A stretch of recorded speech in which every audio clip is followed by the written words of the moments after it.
HM Revenue and Customs, our tax authority, should, in my opinion, be present in every single town and city of the UK.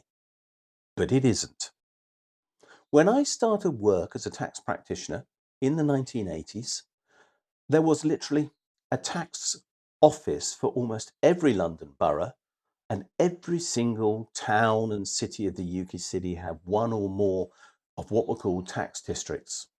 In every one of those districts, there was somebody called a district inspector, a person of great experience who understood the local economy of that area and knew who the rogues were.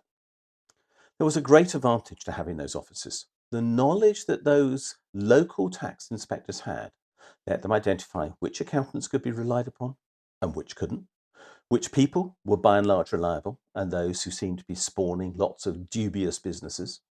They could also know that there were problem sectors in their economy which were peculiar to the area.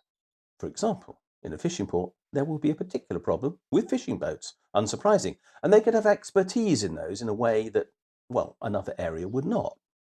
There was something else about having those local tax officers, which was really important. The local tax office could also provide taxpayers with face-to-face help. Quite literally, you could go in and say, I have no idea what I'm doing. Can I please be assisted by you to fill in my tax return, or can you help me with understanding this piece of paper you've sent me, or whatever it was? The taxpayer knew that they could get support from somebody who looked like a human being. That is no longer true. In fact, it's not even true that for much of the year now, HM Revenue and Customs is planning to have tax office helplines open. I know they've relented at this moment, but they haven't guaranteed they're going to keep those helplines open forever.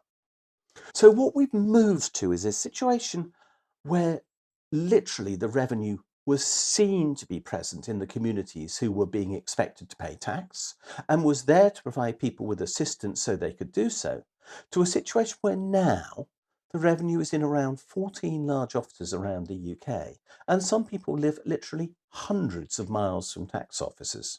People in Cornwall have a very long way to travel if they want to get to Bristol, which is their nearest tax office.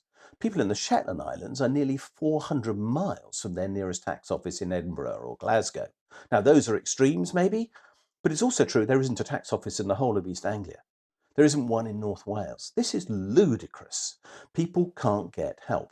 And unsurprisingly, there's a consequence.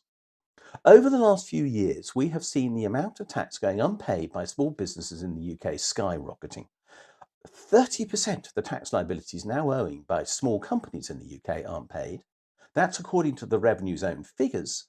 They say it's only 18% with regard to self-employed people, but frankly, I think they're being optimistic there because it's not very long ago that that figure was also 30%, and I can't see why it's changed.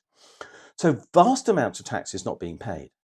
I believe that if we spent £1 billion more a year on reopening local tax offices, which would increase the costs of running HM Revenue and Customs by 20% per annum, from £5 billion to approximately £6 billion a year, we would, however, collect an extra £10 billion of tax, simply because that local knowledge would guarantee that local inspectors would know where to get it. And those people who need help would also get the assistance they require.